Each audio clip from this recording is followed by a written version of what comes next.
Bueno, estimados televidentes, continuamos en el segundo segmento de nuestro programa especial con la grata visita del comandante Joel Acosta Chirino y el amigo Eustoquio Contreras. Bueno, la pregunta va aquí para continuar en el esquema que tenemos acá de preguntas y por supuesto la respuesta que la están dando ellos. Vamos con Eustoquio. ¿Qué le parece a usted las inhabilitaciones de los políticos de la oposición?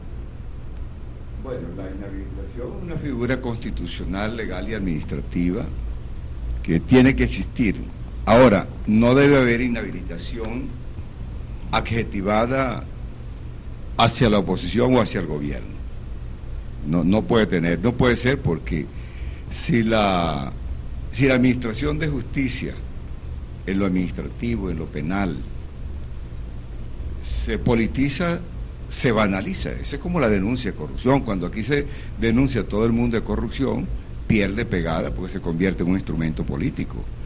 Yo creo que la Contraloría General de la República tiene que hacer un trabajo con mucho equilibrio, con mucha ética, y debe ir a fondo atendiendo a las convicciones, a los elementos de convicción y a las reglas establecidas en las normas que rigen ese proceso para cumplir con el fin de Estado, que no es otro que mantener la credibilidad ética y jurídica administrativa de todas las instituciones públicas que tienen como fin sanear las instituciones públicas en cuanto al manejo de los recursos y la observación de las reglas de procedimiento, de tal manera que se tiene que ser un proceso limpio, transparente, equilibrado, no para favorecer al gobierno ni a la oposición, ni castigarla, sino para responderle a una necesidad de Estado. Ahora, cuando se habla de estas actuaciones, hay que ver dos esferas. La esfera objetiva, que es la que tiene que ver con sancionar cuando es culpable un funcionario público que no hizo un buen uso de la responsabilidad de cuidar el tesoro público, y la otra es la parte subjetiva, que es que también hay que cuidar a los buenos funcionarios públicos cada vez que por razones políticas quiere estigmatizarse o se les quiere crear una imagen de persona negativa. Hay que tener mucho cuidado. Sabemos que la política está muy pobre de contenido, eso se traduce en el manejo de las instituciones, y yo creo que hay que darle un vuelco cualitativo a toda la función pública, de tal manera que se actúe con justicia para defender el tesoro público de las manos de los administradores y defender la honorabilidad de los buenos administradores. En esta pregunta va para ustedes dos. ¿Qué le parece a usted la situación que se está viviendo en las cárceles de nuestro país? Bueno, yo creo que se está haciendo un gran esfuerzo, pero sí nos parece, en este momento no vamos a dar una opinión propia, sino transmitir lo que uno recoge en estas asambleas. La gente le parece que el gobierno debe actuar con más contundencia. La gente no sabe entender que exista un mecanismo de conversación, hacia una negociación entre delincuentes que tienen sus derechos humanos, pero son delincuentes, y la institucionalidad del Estado. Yo creo que se está haciendo un gran esfuerzo, pero no ha sido suficiente.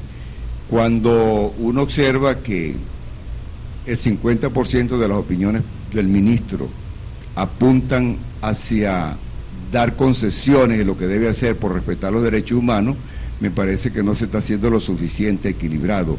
Hay que respetar los derechos humanos de los que están presos, pero también hay que respetar los derechos humanos de los hechos de esos presos cada vez que los cometen. Yo creo que el Estado debe hacer un diálogo con los expertos en la materia y debe incorporar a las comunidades organizadas, porque eso es un problema del pueblo. Pero lo que sí me parece positivo del gobierno, y apoyamos, es que se está haciendo un gran esfuerzo para resolver el problema sin atropellar los derechos humanos. Ahora, esto es un problema histórico. Nosotros heredamos una gran crisis en la vida penitenciaria del país desde el punto de vista jurídico, que eso envuelve también un problema estructural, como es la lentitud con que se procesan en los tribunales, de tal manera que aquí se superará ese problema cuando desde el punto de vista administrativo se elaboren políticas públicas para desentar y humanizar las cárceles desde el punto de vista preventivo, como lo viene orientando el comandante Joel Acosta Chirino, se fomente el crecimiento moral de la familia, el problema de la justicia social, la calidad educativa del estudio escolarizado, cuando se tenga un mejor control de los medios de comunicación para que ayuden a educar el pueblo, ya tendríamos herramientas preventivas para resolver mejor el problema de la delincuencia en el país. Y desde el punto de vista de la educación, un proceso verdaderamente de reinserción de estas comunidades hacia la vida normal del país. De tal manera que nosotros pensamos que se está haciendo un gran esfuerzo, pero nos preocupa que se ha tardado mucho tiempo sin que esto se le vea una solución sostenida. Mira, José, apartando lo que dice, además de lo que dice Tokio, yo quiero agregarle algo más sustantivo a esto, ¿no? Mira, el problema de las cárceles es una expresión de la situación de antivalores que vive la sociedad venezolana. Aquí la inseguridad es un negocio para los políticos y para todos los que tienen el poder. Por eso que los políticos tratan de matar la culebra por la cola y no por la cabeza, como se hace normalmente, ¿no? Para matar la culebra. Es un negocio y el pueblo venezolano lo sabe, como el problema de la inseguridad se ha acrecentado precisamente por esa falta de valores vertebrales de la sociedad. Y entonces, como dice Eutokio, bueno, vamos a analizar un elemento importante como es la familia. Los políticos todavía no han puesto el dedo en la llaga. La familia venezolana está en una situación deplorable. Ese concepto familia, esa institución sacrosanta que es la célula fundamental de la sociedad, está enferma. Y si la célula fundamental está enferma, el tejido social también está enfermo. Así es.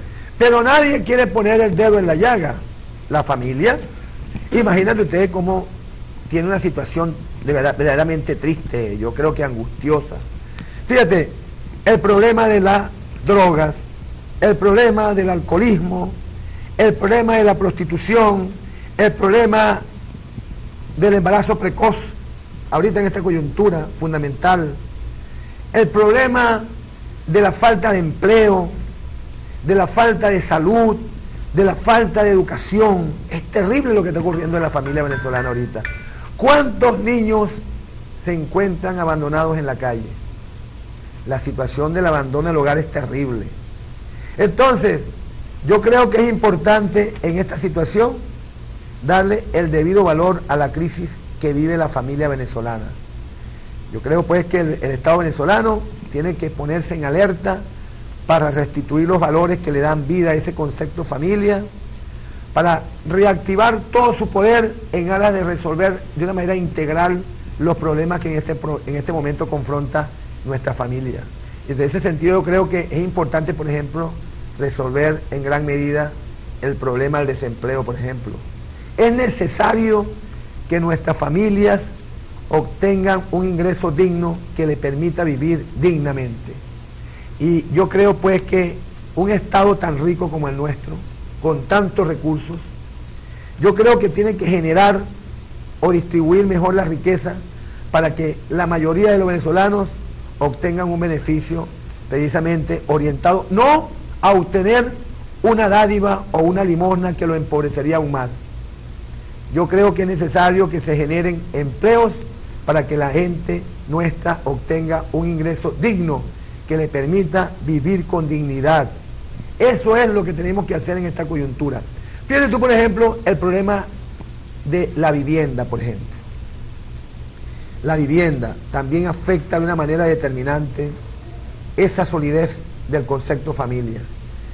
Pienso que el proyecto bolivariano está orientado precisamente a resolver esos problemas, pero lamentablemente el pueblo no ha entendido la necesidad de participar de una manera consciente en la construcción de una realidad nueva a partir del conocimiento, del planteamiento filosófico y programático de la Constitución Nacional.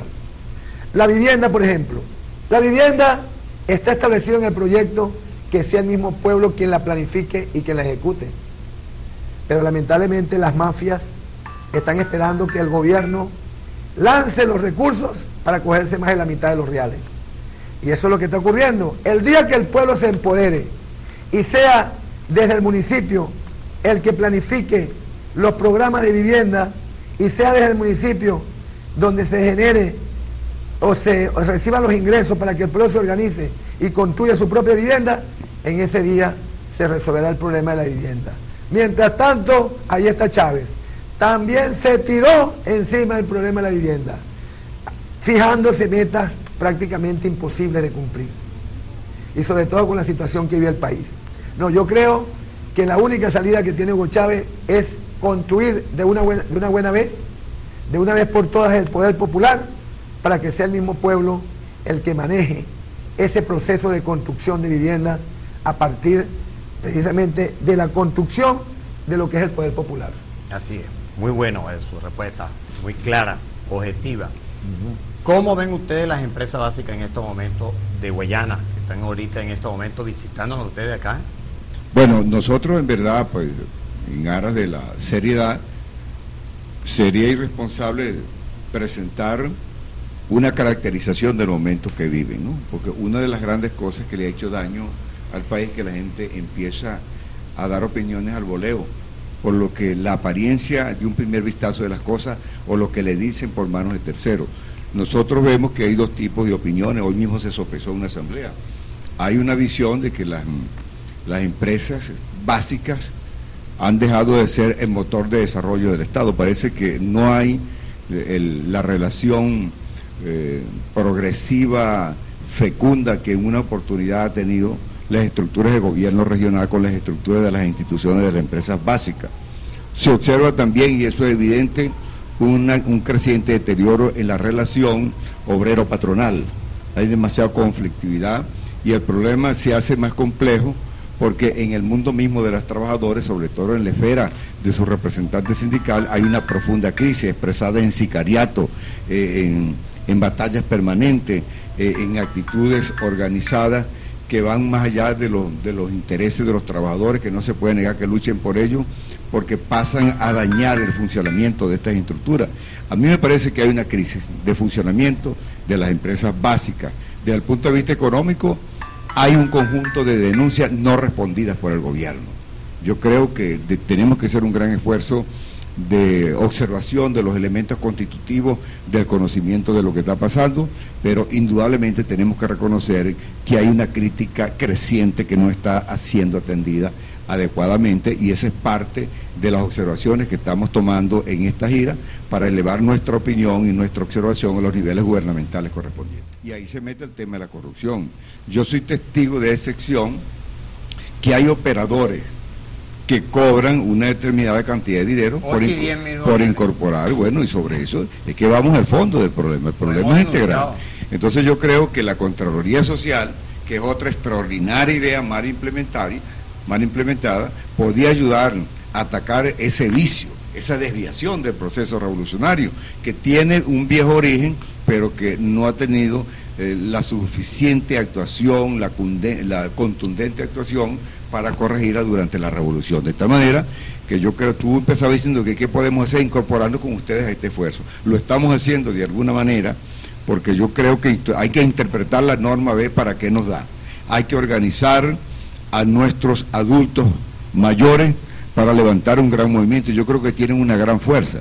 Yo creo que hay que combatir en la calle. Yo creo que hay que no dejarse arropar por el chantaje, que si se protesta se está en contra de la revolución. Nosotros tenemos otra visión.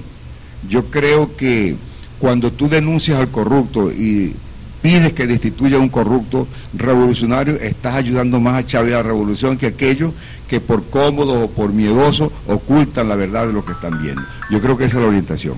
Como la respuesta que a mí me dieron, eso perjudica la revolución, no digan nada. Lo que perjudica la revolución es callar y ser cómplice. Entonces yo lo que hice, pues, bueno, hermano, tengan ustedes y encárguense de ese perol. Vamos a identificar nuestro canal, ya regresamos en la segunda parte, ya terminaron estas preguntas que teníamos nosotros seleccionadas acá. Ahora vamos con ustedes que han mandado su mensaje, que continúan mandando su mensaje. De verdad que tenemos el celular full, pero bueno, aquí están ellos para responderle a ustedes esta grata visita del comandante Joel Acosta Chirino con Eustoquio Contreras. Ya regresamos.